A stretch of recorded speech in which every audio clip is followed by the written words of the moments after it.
জি sir, yes sir, আপনি কোনো tension করেন না। আপনি যে ঠিকানা দিচ্ছেন ওই ঠিকানায় যাই ফাটুমু।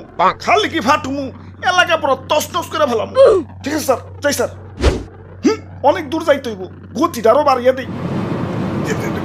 বাপরে, গতি ঠেলাই তো চোখে কিছু দেখতেছি না, চশমাটা পরে বই। কাগজ তুইটা গেল। হাই হাই, যে লোকেশনে যে আমার ফুটন লাগবো ওই ঠিকানাটা তো কাগজে লেখা ছিল, লোকেশনটা তো মুখস্থ করি নাই। কাম সারছে, কি করি এখন তো ব্যাগ গিয়ারও দিয়া পারো না। আমার তো কোনো না কোনো জায়গায় যে ফুটনই লাগবো। কি করি কই পুরি। ওই তো সবুজ শ্যামল একটা দেশ দেখা যাইতেছে।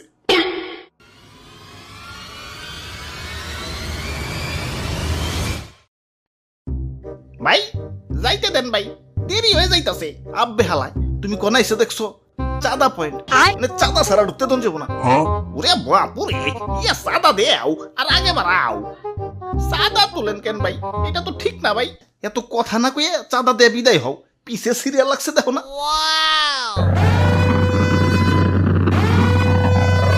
আরে আরে খারাও, তো তাড়াহুড়া গেলা। ওই আমার পতাট কেউ না, আমার একটু সামনে গিয়া ফুটতে হইব। কিন্তু সামনে যাইতে হলে যে চাঁদা দেওয়া লাগবো। এই চাঁদা হবাই চাঁদা, এই রাস্তা দিয়ে যেই যাইব তারই চাঁদা দিতে হইব। দেন আপনার চাঁদা দাদা 150 টাকা। 150 টাকা? এই আমার কাছে কোনো টাকা নাই। টেকা না থাকলে তো যাইতে দেন যাবো না। ওই ইমার্জেন্সি ভাই, আমার একটু সামনে যাই ফুটন লাগবো, যাইতে দাও ভাই। না না, চাঁদা ছাড়া তো কোনোভাবেই যাবার দেন যাবো না। কাম সারছে রে, কোন দেশে বললাম? অন্য দেশে ঢুকতে গেলে তো এন্টি মিসাইল সিস্টেমের মুখোমুখি হইতে হয়, এনে তো চাঁদার মুখোমুখি অন লাগতাছে। ওরে বাপুরে, এইটাই আমাকে উন্নত প্রযুক্তির এন্টি মিসাইল সিস্টেম। আরে ভাই বুঝতাছো না, ইমার্জেন্সি ভাই, আমার সামনে যে ফুটন লাগবো। বিশ্বাস করো ভাই, আমি তোমাকে দেশে ঢুকতাম না ভাই। খালি যে টার্গেটে যে আমার ফুটন লাগবো ওই ঠিকানাটাই হারিয়ে ফেলাইছে। এখন এটাই আমার জীবন, লঞ্চ করার পর আমার ফুটনই লাগবো, যাইতে দাও ভাই। যাও, না করছে কেরা? চাঁদা দিয়ে জেনে মনে হয় হেনে যায় ফুটোগা। খালি শপিং মলটা বাদ দিয়ে, কারণ বাঙালি 99% এখন শপিং মলেই।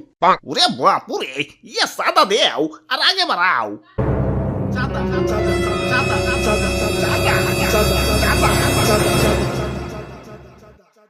আরে ধর, এই তখন মানুষের বেলায় কোথাও শান্তি পাইতাছি না। একে তো আমার জায়গায় জায়গায় ফুটিয়া ফাটিয়া দুনিয়া জুড়ে একটা গ্যাঞ্জাম বাজিয়ে দিছে, তার উপরে তোরা চাঁদা বাজিতে রাস্তা আটকে বই রইছস। ওই তোরা কি দুনিয়াটার একটু গুছিয়ে গেছে সুন্দর রাখতে পারস না? দুনিয়াটা তো তগই নাকি, তোরাই তো থাকোস, একটু মিলামিশা থাকুন যায় না? লোভ, হিংসা, ক্রোধ, ক্ষমতা তখন তো দিন দিন মানুষ বানিয়ে দিতেছে। আরে আমার ভাবতেও অবাক লাগে, এই মানুষ আমারে বানাইছে ওগো নিজে কই ধ্বংস করার জন্য।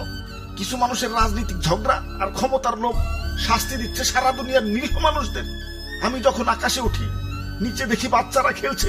আরে আরে এদের স্বপ্ন ভাঙার জন্যই কি আমি তৈরি? এই সুন্দর পৃথিবীটা তো শুধু রাজনীতিবিদদের জন্য না, এটা সবার। এখানে শান্তিতে বেঁচে থাকার অধিকার সবার। শান্তি বাদ দিয়ে অশান্তি কেন করস তোরা? তোরা মানুষ না, তোরা সবাই অমানুষ হয়ে গেছস। তোরা যদি মানুষই হইতি, মানুষ হয়ে মানুষ মারতে পারতি না। তোরা সেদিনই মানুষ হবি যেদিন আমাকে বানানো বাদ দিয়া পৃথিবীটাকে সুন্দর বানানোর চেষ্টা করবি। তোরা সেদিনই মানুষ হবি যেদিন আমাকে বানানো বাদ দিয়া নিজের ভাইদেরকে বুকে টেনে নিবি। আরে এত কথা কিসের? ইনি কি সিনেমা দেখতে বইছি? ভালোই চাঁদা দিয়ে যাও, চোখের সামনে থেকে সরো। জ্ঞান দিতে আইছে।